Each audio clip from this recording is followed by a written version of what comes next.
All right, guys, I'm back. Let's go ahead and react to this new Mr. Nightmare video for Ray Bear 3 Disturbing True Birthday Horror Stories. Here we go, guys.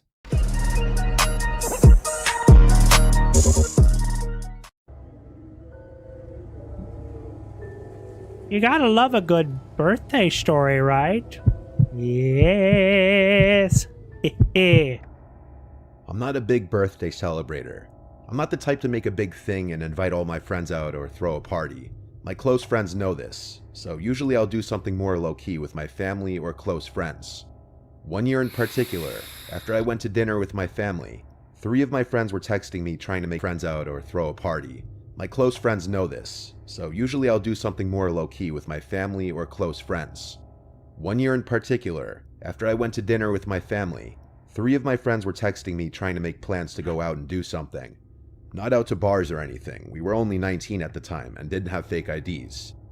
My friend Jay has a Jeep, so he suggested we go night off-roading on one of the trails about Yeah, I went to Chuck E. Cheese when I was a kid, Ray, yeah. When I was younger, for sure. a half hour from our houses. It was this really huge state park that had trails big enough to off-road on. He had done it before. Technically, you're not allowed to, but past dark, nobody's in those woods. Since my birthday's in July, the days are really long. It doesn't get pitch black until around 9 o'clock, and I'd say that was around the time we started heading over to the park. I don't have that safe friend anymore, Carl bro. brought a bunch of No, weed, that was and years my other ago. friend Joey brought a handle of vodka to celebrate my birthday. The plan was to hotbox the car in the middle of the woods and just get really fucked up. Jay wouldn't be partaking in the alcohol since he was driving. So past a certain hour, the entrance to the state park's parking lot would be coned off. But since there's no night security... Yeah, guys, that was Z-Man in a costume. It was Z-Man. That little rebel. Hey, thank you, Ray, for the support. Ray Burr's going to keep the stream going tonight. Thank you, Ray. guards, it's easy to just get out and move one of the cones and drive around it. We just were on the lookout for any cops before entering the parking lot. Once we passed the entrance, there was a somewhat long stretch of a narrow one-way road with woods on either side, and then eventually it led to the big open parking lot, which also was surrounded by woods on 3 sides and then baseball fields and a playground on another. Jay knew exactly where to go to get to the trails, which were technically for walking, but they were plenty wide enough to drive on according to him. We made sure there were no cops sitting in the parking lot before entering the trail though. Once we were on the trail, Jay turned his brights on to have better visibility. Some parts of the trail were definitely very bumpy and tight, where he... Oh gosh, I have a feeling the freaking Slender Man or something creepy is gonna pop out of the woods. had to drive slowly to be sure not to scrape any trees or bushes on either side. The trails were not made for cars after all, so caution was necessary. Ray Burr with another super chat with a 15 and a 30. Thank you, Ray.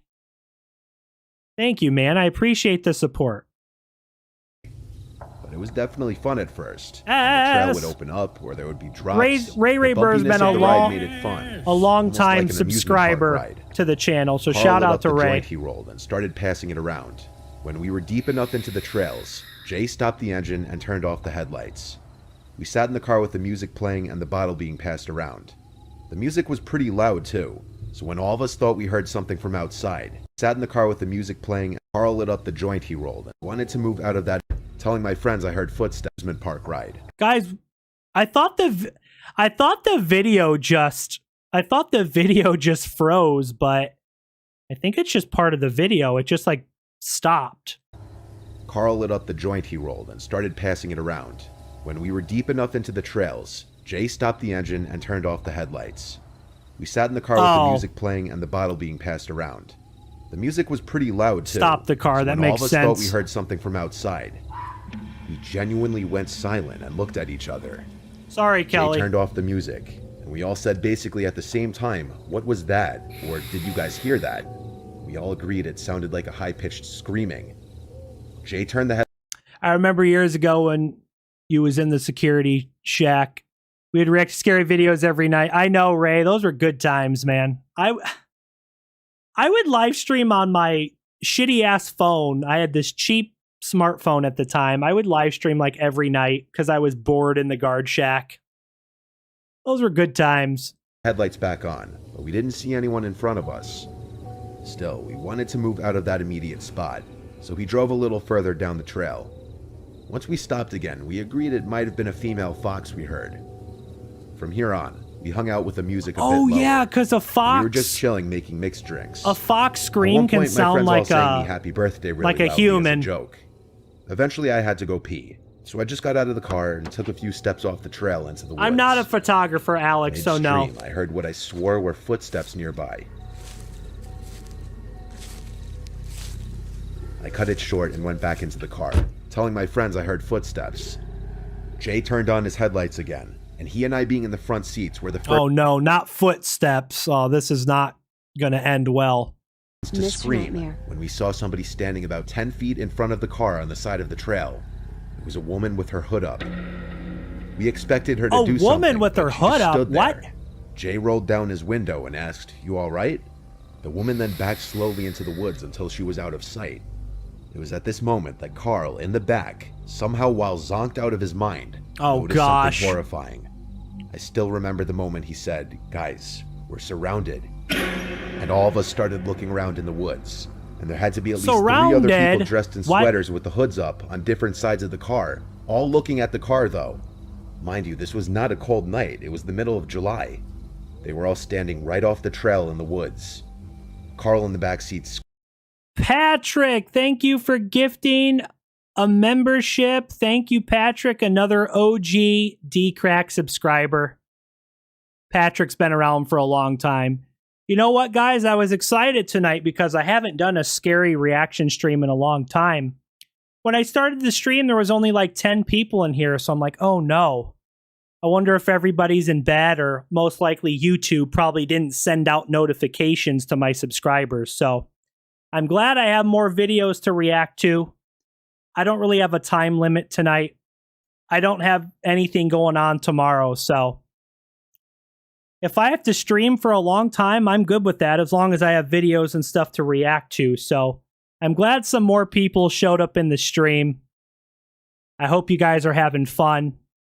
We're just chilling, watching some scary videos tonight. And yeah, just want to say, as always, thanks for all the support, guys. I say that a lot. Without you guys, without my subscribers and you guys watching my videos, watching my live streams, you know, I probably wouldn't do YouTube if I didn't have you guys, because it wouldn't be a lot of fun live streaming if nobody watched.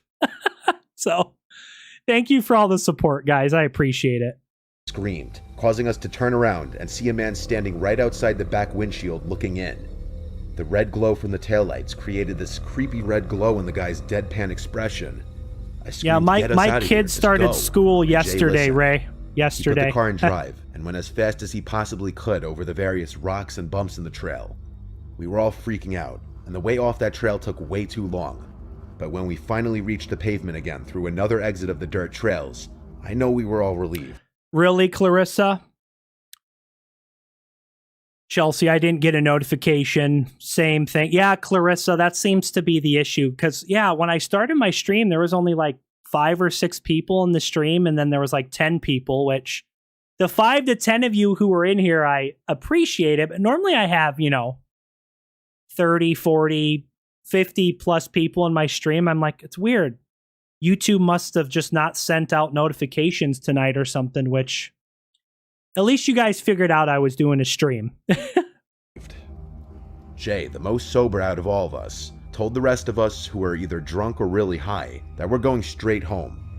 We've thought about whether those people were just a group of young adults hanging out deep in the woods like we were, but it wouldn't explain all of them just creepily staring at us, standing still. YouTube hates me, Patrick. Or would it explain one of them standing directly outside the back Patrick didn't get a notification either. Or the fact that they were all wearing hoodies on a summer night. We also realized that scream-type noise we heard most likely wasn't a fox after all, and probably had something to do with them. That's freaking creepy. Off-roading in those woods at nighttime was never an idea we floated again. Dang. Yeah, off-roading in the woods sounds I'll dangerous. Never forget my little sister's 5th birthday, but not for a positive reason. It was at a tea room type place that did princess parties for kids' birthdays. I didn't want to participate in any of the activities or princess interaction. Oh, he says he'll never forget his sister's 5th birthday, so she turned 5. That's very young. At some tea party place.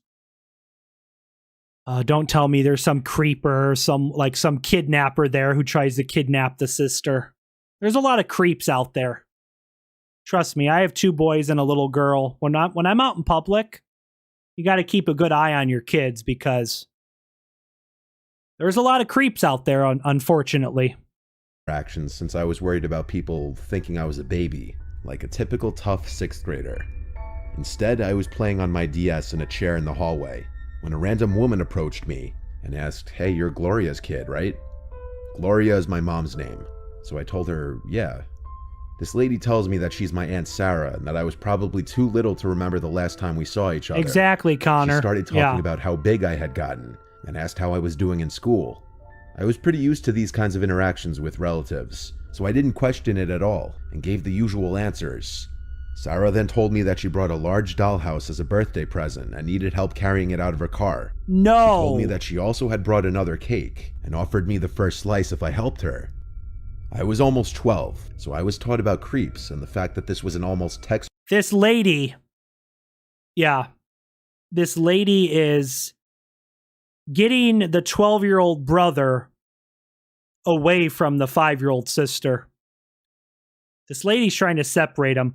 Oh, I brought an extra cake. Can you help me carry? Oh, no. Or maybe they're trying to kidnap the 12-year-old. I didn't think of that. Hey, come out to my car and help me carry in the cake.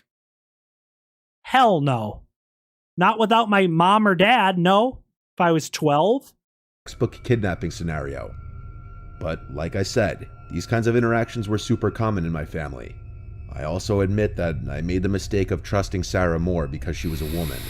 So I agreed to help and followed Sarah out the back door. Wait, hold up. Let me go back there a second. Agreed to help and admit that I made the mistake of trusting Sarah more because she was a woman. Right there. I made the mistake of trusting Sarah more because she was a woman. Trust me, guys. I've watched a lot of videos and stuff on YouTube. Women can be a part of kidnappings just as much as men. And they might use a woman because they might seem more trusting than, some creepy man. This lady was probably working with a man or working with others. And this lady was trying to get him to come out to the car. You can't trust a lady any more than you can trust a man if they're a stranger, I haven't yet, Ray. I'll have to. I watched the first one, Terrifier 1. It was pretty gruesome. So I agreed to help and followed Sarah out the back door. Sarah's no good. The car good. wasn't parked. Sarah's was still no running good. With the man in the driver's seat. Sarah could What did I say, guys? The car was running. There was a man in the driver's seat with the car on. Sarah is working with the guy in the car. The car's still running. The second he gets in the car, they're going to drive off. It's probably their plan. tell that the man being there made me suspicious, so she quickly told me that was my Uncle Dennis, and started urging me to hurry with the dollhouse before the cake frosting melted. How much you guys want to bet that Sarah is not related family at all? It's some random woman. Oh, that's your Uncle Dennis. Fuck off, Sarah. I got a bad gut feeling. Why hadn't she asked Dennis to help her carry the dollhouse in? Yeah. Why did they keep the car running when there was plenty of empty spots to park in? I stood where I was and refused to move. Sarah's tone became much less friendly 50 cents? as she was That's now a commanding me bet. to come to the car. Sarah tried to tug my jacket sleeve. but Sarah's I a swatted her trafficker. hand away and yelled at her to stop. He's trying to kidnap She him. looked furious, and for a second I thought Dennis was about to step out of the car. Thankfully, we all heard my mom and aunt loudly yelling my name. Sarah jumped in the car, and she and Dennis both took off. Oh, God. I ran through the back door and met my mom and aunt halfway inside. Sarah I and immediately Dennis. told them what happened. My mom hugged me and told me she was so sorry and that everything would be okay, while my aunt told the tea room workers. Sarah's They an basically put the tea room into NPC. lockdown and had all the kids gather in one room to make sure no one Non-playable else had character. gone missing. Thankfully, no one had. The police eventually came to speak to me about what had happened. I told them as much as I could about Sarah and Dennis. The police officers I spoke to promised me that they would get back to me and my mom if they found out anything new, but we never heard anything back from the police about Sarah or Dennis, or whatever their real names were. As far as we know, they've never been caught. Me too, Paranormal Gaming. Sarah knew my mom's name. I just try to be grateful that I'm okay, and avoid thinking about what would have happened to me if I hadn't listened to my gut and had followed Sarah to the trunk of her car. Yeah, that was clearly a kidnapping setup.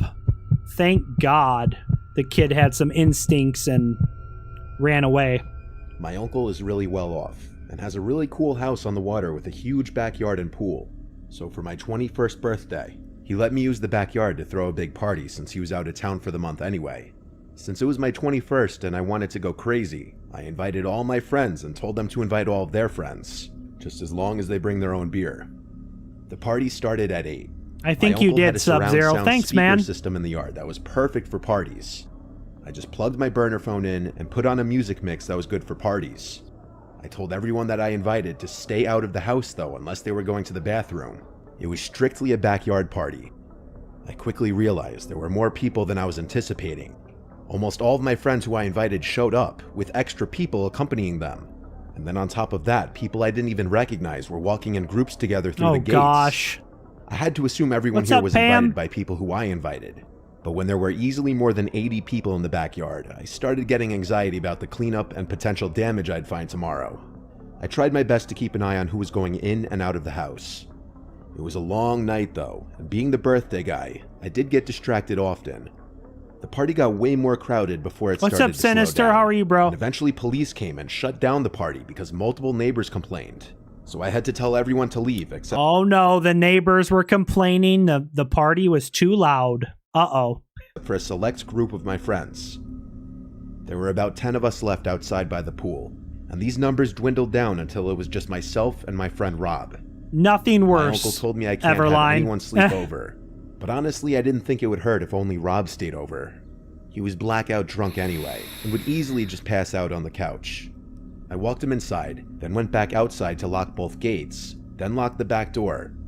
By the time I got inside, Rob was already sprawled out on the couch in the living room. Yeah, that's scarier than any horror story, Everline. Random people showing up to your party. Random people you don't know showing up to your party. Rachel, thank you for subscribing. That's my sister's name. I have a sister, Rachel. Is that you? Are you my sister, or is this a different Rachel? Room. And anytime I'd attempt to talk to him asking if he's asleep already, he'd just make a half-effort groan sound. Everything's so I left good. Him there. I checked the bathroom to make sure it wasn't too dirty, and minus a couple empty beer cans on the counter, it wasn't bad. The cleanup wasn't going to be too bad tomorrow with the help of Rob. I went upstairs planning to sleep in one of the many bedrooms, wondering why my uncle was so strict with no one staying over when there's literally 4 extra beds. The 2 fancy stairways in the giant foyer led up to an upstairs balcony that overlooks the foyer, and then a bunch of bedrooms and 2 bathrooms and another living area. I brushed my teeth with my finger in the upstairs bathroom and went right to sleep. I'm doing good, bro. I was drunk too, so I fell asleep with ease. I woke up about an hour later feeling really nauseous. I mixed way too many liquors. I had to run to the toilet to puke. What's up, Sketchy? After I puked, welcome. I walked back out into the upstairs balcony area, and I heard footsteps from down in the foyer. I walked over to the railing of the foyer balcony and looked down. Footsteps? Said, what? And I saw a figure in the darkness below stop moving. Oh, no. I felt like I could see them looking up at me, but with how dark it was in the house, I couldn't see the person's face or any features. I then heard something from the living room downstairs. The sound of snoring. It just dawned on me that the person in the foyer wasn't Rob. Oh, said, no. Who is that? Thinking maybe it was just another party guest. Yeah, who the hell is that? Drunk earlier, but they didn't answer. I heard more footsteps from the kitchen area downstairs. My heart started pounding now. I said, I'm going back to sleep, pretending like I thought they were just party guests, when in reality I was going back to the bedroom to lock the door and call 911 right away. But then I remembered Rob was down there. I had to try to warn him. I called his number and Sketchy, honestly, today it was really nice. It was like the mid-70s. It's actually pretty cool out. It wasn't too hot or nothing, so yeah, it was nice out. someone picked up. Before saying anything, I said Rob at least 3 times. All I heard was breathing on the other end. It's not Rob. It's not Rob. I hung up the phone and dialed 911 now. And while on the phone and whispering to the 911 operator, the doorknob to the door twisted around, and then there was a light knock on the door. I asked the operator in a whisper if I should say I'm on the phone with the police, and he said no, don't announce my presence. I asked what about my friend Rob, and he paused for a second as if he didn't know what to tell me. Then he said just wait in the room until police arrive. If they think my friend is asleep, they probably wouldn't harm him. I could tell even the operator didn't really know what to do about that, but I figured that was the best option too. At this point, all I could do was wait in the locked room, waiting out the intruders until the police got there. The operator told me police were arriving now, and that they would try the front and back doors. Someone's in the freaking house. Enter through the back door, which was left open by whoever the intruders were. Hey Maggie, how are you? Only then was I instructed to go downstairs and meet them.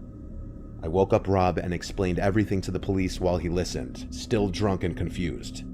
I searched the house seeing if anything was missing, but it wasn't my house, so I didn't really know what was there beforehand. My uncle's bedroom was locked, and he didn't have many valuables just sitting out in the open. The police searched the entire house before leaving. They said they'd keep an officer on the block for the night, which made me feel a little better. I never told my uncle about this until one day he asked where his Cartier watch was.